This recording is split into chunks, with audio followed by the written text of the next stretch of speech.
Hi Tim, greetings from Wani. How are you doing today? Good. How are you doing, Daniel? I'm doing great. Thank you for taking the time out to do this interview with me. Anytime, bud. Let's begin by talking about your tour in Australia coming up in April. How do you guys feel about Yeah. finally coming back again? Oh, it's always a great time in Australia. Um, yeah, the last time we were through, it was nice to do a little bit more club-based, like a club-based tour, and hit some more spots. And we always have great shows and good times. And us Canadians, seem to get along famously with the Australians. Yes. And you're going to be going on the road with Closure in Moscow. Have you had a chance to listen to their music? Yeah, I actually didn't know that they were doing those shows until it was announced. But I am a fan of the band. I discovered them maybe less than a year ago and was really into it. So I was overjoyed to see that they're popping up for 3 of the dates. Yeah, definitely. So let's talk about your latest EP, Pacific Myth. Can you tell us how the band has evolved musically over the last 15 years? Um, yeah, I think there's been a lot of evolution. A lot of the earlier stuff was us learning our instruments and also kind of learning songwriting. Um, I do think when we approach writing songs, now we think of the song as a whole and try to embed some sort of structure where that wasn't even a thought to the early versions of Protest Hero. Um, yeah, other than that, I think we're just kind of getting away from trying to always be impressive all of the time and kind of pick our spots and kind of, yeah, just focus on writing interesting and fun music that we like to play. Yeah, right. And also, you've explored an alternative distribution method, releasing a new song through Bandcamp every month from October 2015 to March 2016. How did you find this subscription platform compared to a traditional release? Uh, I liked it quite a bit. It was nice to be able to engage directly with those who kind of took part in it. Um, I do think that releasing an album all at once definitely does have a place, and there's something special about that. But I think in this day and age, it's kind of overlooked, and there's such a big build-up, and then when it kind of all comes out, people listen to it all, and they start comparing the songs to each other, and kind of they get over it really quickly, where we thought this was kind of a way to slow it down and kind of give people episodes, so to speak, of an album 1 month at a time and something to look forward to versus here's everything we've been working away at, here you go all at once. And the other nice thing was we also had a reason to kind of stay relevant every month and kind of go around and be like, hey, we got a new song, and do that 6 times instead of doing it, hey, here's our new album, check it out, and then kind of fall off the face of the planet when the excitement dies down. Do you see that like being a trend with other bands? Like, do you think that that's going to be the future of the music industry? I'd be surprised if it took a turn for that way, but I would hope bands more and more are seeing the power and the value that they can record a song or a group of songs and kind of just distribute it however they like. And that being a viable alternative to like doing a full album and just kind of being able to throw stuff out there whenever you want and kind of maybe not putting as much thought into it and just having a different approach.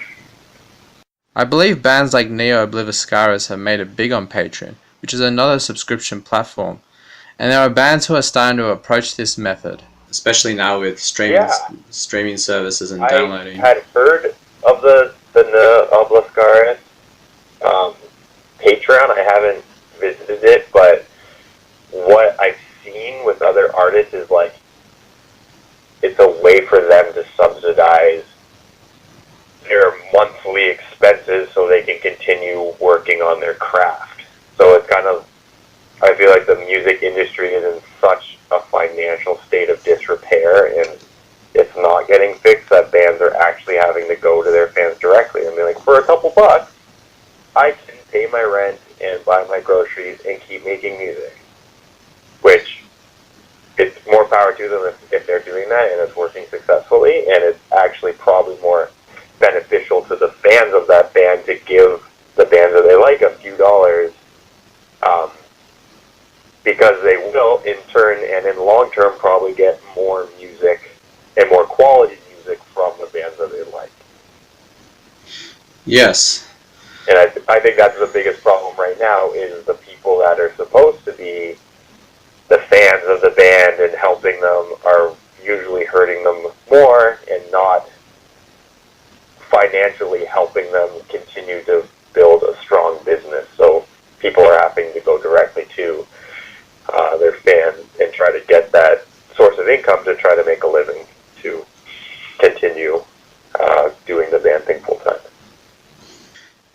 As a Canadian band, did your musical influence come from outside, or were there bands from your own country that you admired? The first and foremost would definitely be Propaganda. Right. Other than that, like, I wouldn't think there's a ton of bands that are strictly Canadian that rub off on kind of our sound. We'll kind of ride the coattails of Rush, but Rush has never been a direct influence to Protest the Heroes music, I don't think. Maybe secondhand through bands that like that. Not to say I don't like them, but we definitely like, oh yeah, like Rush was a big prog band in the 80s and 90s and stuff, and I was like, we're trying to keep Canadian prog going. Do you guys like Devin Townsend?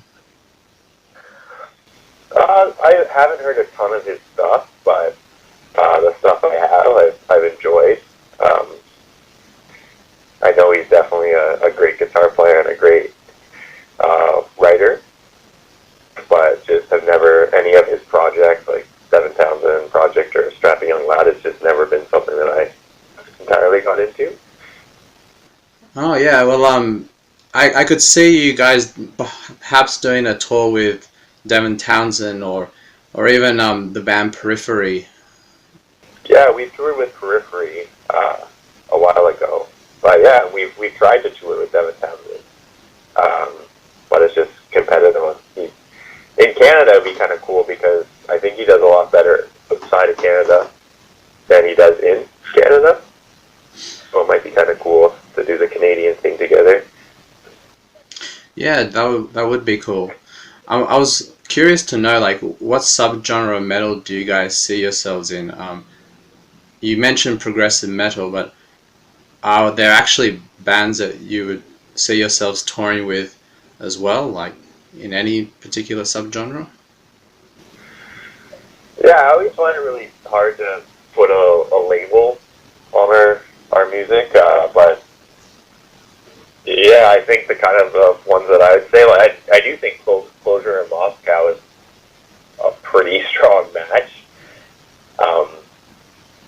But since we're kind of all over the place, we have the luxury of kind of touring with a bunch of different bands. But I think if you're trying to put together a tour that has all of the same sounding bands or similar, Periphery would be a good one. Between the Baird and me, Coheed and Cambria, Propaganda.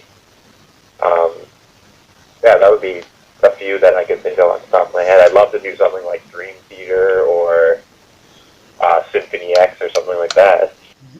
I would definitely buy a ticket to see that. Yeah, we just have to somehow find a way in, get our foot in the door.